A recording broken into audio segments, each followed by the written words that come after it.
When I first got told that I'd have to catheterise, I wasn't happy.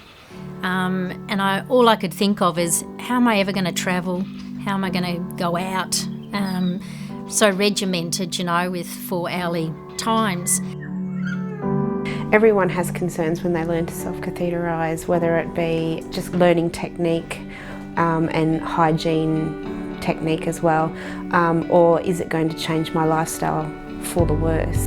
I thought that, I must be one of the few people, but then you realise that this is normal and it happens a lot, and people overcome it and you can go back to a normal lifestyle. I remember not wanting to do it. I didn't want anything to do with it. I thought that going home, everything was going to go back to normal, and that's all I wanted, to go back to my normal. So that was a challenge for me even when I got home. It was scary and it was challenging because sometimes I didn't know where to aim. So I would get it wrong and I would get it right.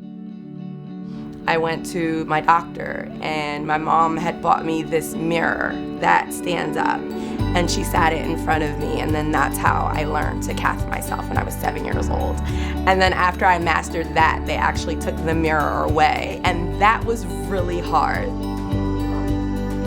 So the first hurdle was the acceptance of having to do it. I find humor is my way of coping. Do I think everybody can do that? Of course not. But you just have to get over the mental embarrassment blockage that we have as human beings of not wanting to discuss or not wanting to mention what we classify and think of as private moments in the bathroom. Travel is a little bit more challenging. I have to make sure that I had everything with me and have a good stock. I first off have to make a checklist. So I make a checklist of okay, how many days am I going? I'm okay, how many catheters am I gonna need for the whole trip?